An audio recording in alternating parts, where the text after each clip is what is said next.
سورۃ نساء آیت نمبر 123۔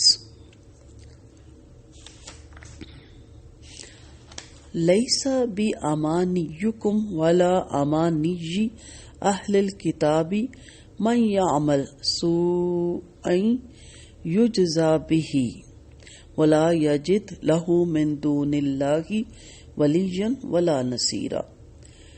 نجات کا دار و مدار نہ تمہاری آرزوؤں پر ہے نہ اہل کتاب کی آرزوؤں پر ہے۔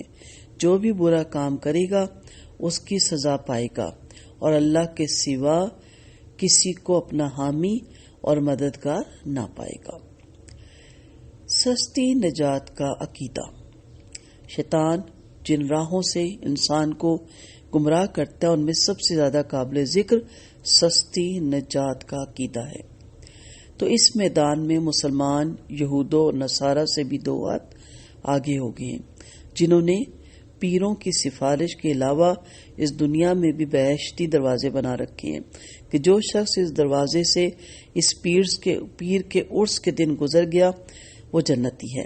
اس آیت میں اللہ تعالیٰ نے ایسی خرافات کی تردید کرتے ہوئے نجات کی صحیح راہ بیان فرمائی، اور وہ راہ اللہ تعالیٰ کا قانون جزا اور سزا ہے۔ یہ قانون قرآن کریم میں بہت سے مقامات پہ مذکور ہے، اور اس قانون کا قابل ذکر دفعات ہیں۔ قانون اور جزا اور سزا کی دفعات دیکھتے ہیں۔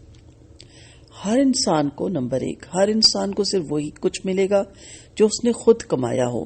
برے عمل کا بدلہ برا ہوگا اور اچھے عمل کا اچھا۔ نمبر 2، جزا اور سزا کے لحاظ سے مرد اور عورت میں کوئی فرق نہیں۔ اور نمبر 3، اگر کسی نے چھوٹی سے چھوٹی نیکی بھی کی ہوگی تو بھی اس کا اسے ضرور بدلہ ملے گا۔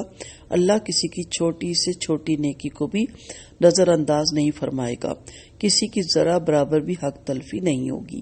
نمبر 4، قیامت کے دن کوئی بھی شخص، خواہ وہ اس کا پیر ہو یا کوئی قریبی رشتہ دار ہو، دوسروں کے گناہ کا بوجھ نہیں اٹھائے گا۔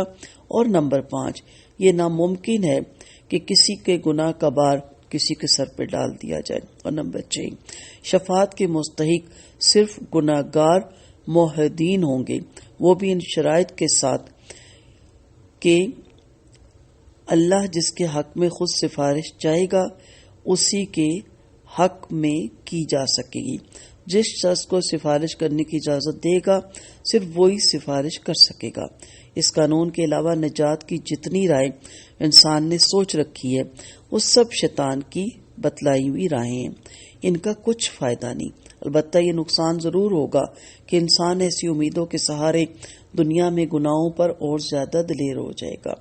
اس آیت میں اللہ تعالیٰ نے یہ وضاحت فرما دی کہ قیامت کے دن لوگوں کے ایسے من گھڑت سہارے کسی کے کام نہیں آئیں گے جو اسے اللہ کے عذاب سے بچا سکے۔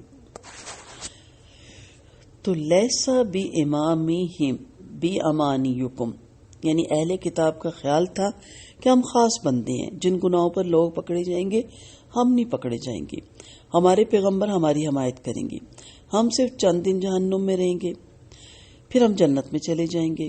آج کل کچھ نادان مسلمان بھی اپنے حق میں یہی خیال رکھتے ہیں۔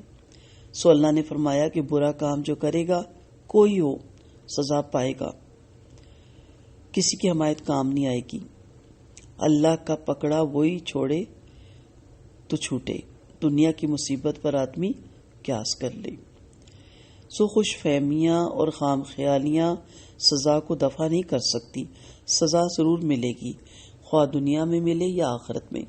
یہ الگ بات ہے کہ اللہ تعالیٰ توبہ کی وجہ سے، کسی نیک عمل کی وجہ سے یا دنیا میں آنے والی مصیبتوں کی وجہ سے معاف فرما دے۔